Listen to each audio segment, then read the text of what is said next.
ఈరోజు నా పుట్టినరోజు సందర్భంగా స్వామివారిని దర్శించుకొని మరి ఆశీర్వచనం తీసుకోవాలని మా కుటుంబ సమేతంగా వచ్చి ఈరోజు దర్శనం ఆశీస్సులు తీసుకొని బయటకు రావడం జరిగింది.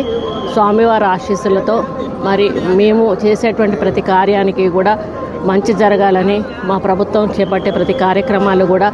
ప్రజల్లోకి వెళ్ళాలని, నిరుపేద ప్రజలు ఈ ప్రభుత్వ హయాంలో బాగుపడాలని, అదేవిధంగా రేవంత్ రెడ్డి గారు ఏదైతే కృషి చేస్తూ ఉన్నారో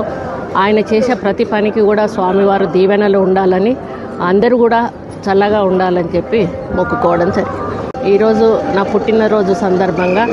స్వామివారిని దర్శించుకొని మరి ఆశీర్వచనం తీసుకోవాలని మా కుటుంబ సమేతంగా వచ్చి ఈరోజు దర్శనం ఆశీస్సులు తీసుకొని బయటకు రావడం జరిగింది. స్వామివారి ఆశీస్సులతో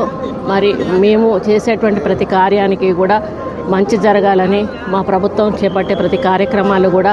ప్రజల్లోకి వెళ్ళాలని, నిరుపేద ప్రజలు ఈ ప్రభుత్వ హయాంలో బాగుపడాలని, అదేవిధంగా రేవంత్ రెడ్డి గారు ఏదైతే కృషి చేస్తూ ఉన్నారో ఆయన చేసే ప్రతి పనికి కూడా స్వామివారు దీవెనలు ఉండాలని,